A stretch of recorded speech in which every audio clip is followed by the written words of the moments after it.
보통 우리가 맥락이라고 얘기하면 영어로는 컨텍스트라고 이야기를 하고, 그래서 이 컨텍스트 분석을 한다라고 하는 거는 여기 그림에서 보는 것처럼 어떤 사용자가 있고 그 사용자가 디바이스를 통해서 어떤 그 일을 하는데 거기에 영향을 미치는 모든 환경적인 요소들, 그런 요소들을 갖다가 다 합쳐서 우리가 맥락이라고 그래요.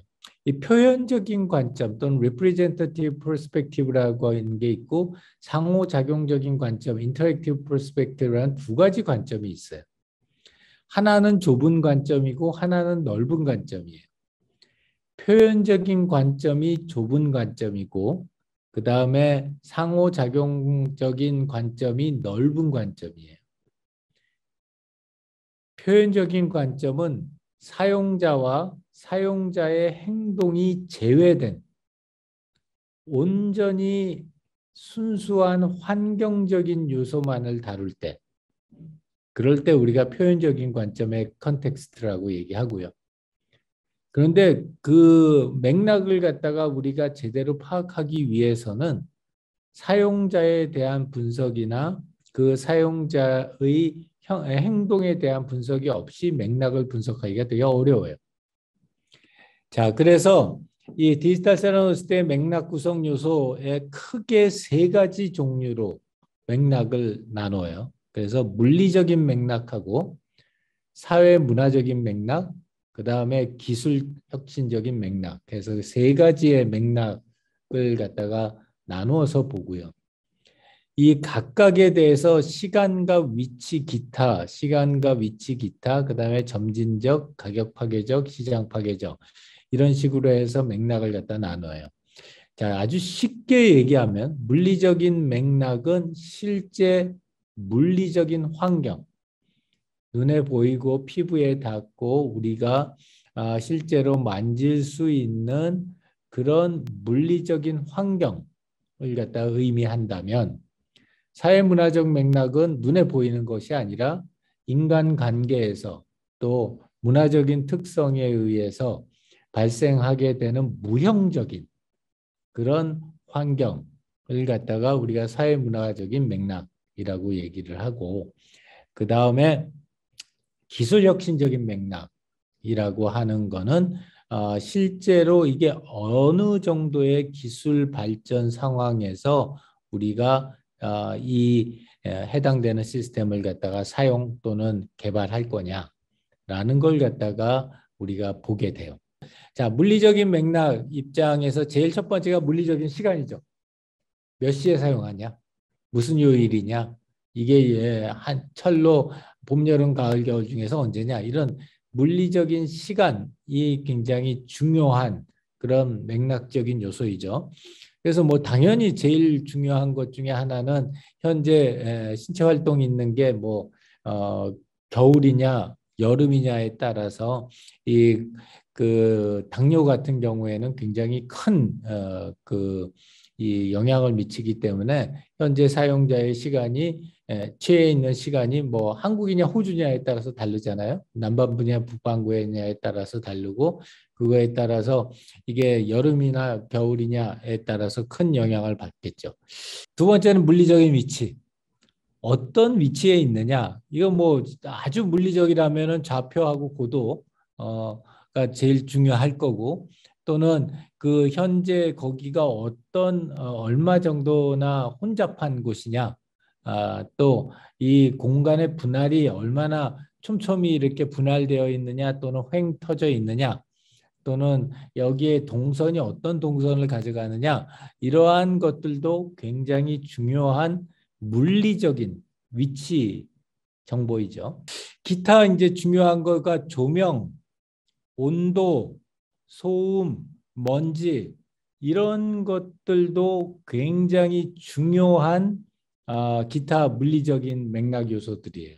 자, 그다음에 사회문화적인 맥락에서는 이제 시간은 시간인데 이게 아침 몇 시, 저녁 몇 시가 아니라 우리가 사회적 규범에 따라서 만들어 놓은 시간들, 대표적인 게 일하는 시간이나 여가 시간이냐 이런 거.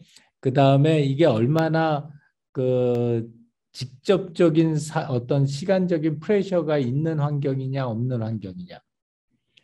또 예를 들어서 문화적인 측면에서 본다면은 이 그 다중지향이냐 단일지향이냐, 그러니까 한 번에 한 가지 일만 하는 문화이냐 한 번에 여러 가지 일을 해야지 되는 문화이냐, 또 과거지향적 문화, 과거하고 현재의 가치를 중요하게 생각하느냐 미래지향적인 문화냐. 자, 그다음에 뭐 사회 문화적인 위치 요소를 보면은 집이냐 직장이라니까, 또 예를 들어서 이게 얼마나 프라이빗한 공간이냐 또는 퍼블릭한 공간이냐.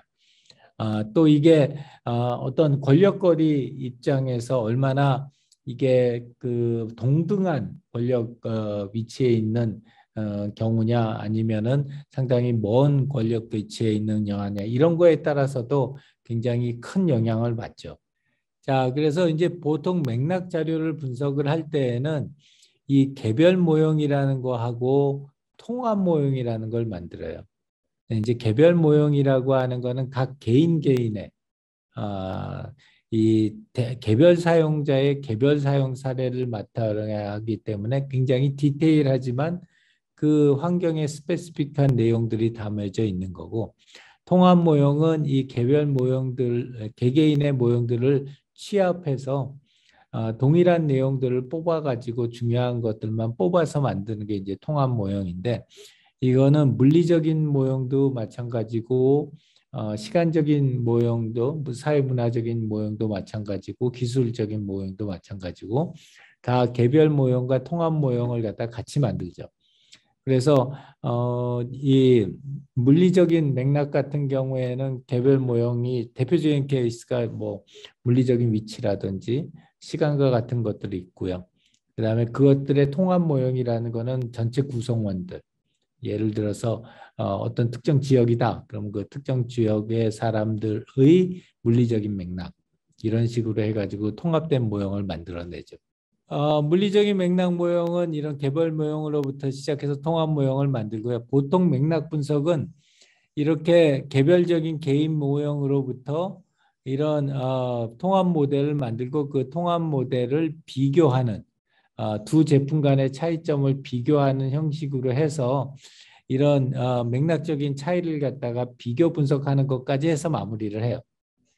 그래서 보통 맥락 분석을 한다 그러면 물리적인 맥락, 사회문화적인 맥락, 기술적인 맥락 세 가지에 대해서 개별 모형, 통합 모형, 그 다음에 맥락 비교표 해서 세 개를 만들어서 3 곱하기 3 해서 보통 9개의 자료를 만들면, 그 9개의 자료를 갖다 우리가 보면은 전체 시스템에 대한 맥락을 갖다 이해할 수 있다, 이렇게 볼 수 있고요.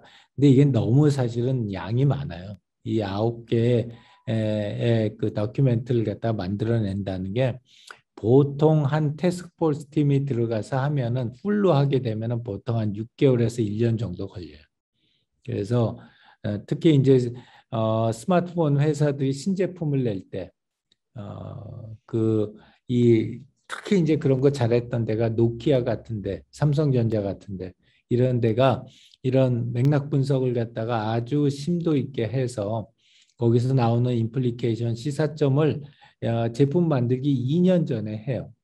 2년 전에 해서 그 데이터를 갖다 이제 정리를 해서 실제 제품 프로세스에 인사이트로 제공하는 게 보통 그 초기 디자인 들어갈 때, 그때 그 인사이트를 제공하는 거기 때문에 상당히 많은 그런 노력이 들어가죠. 그래서 사회문화적인 맥락 모형은 이런 그 영향도 분석을 가지고서 진행을 갖다 하고요.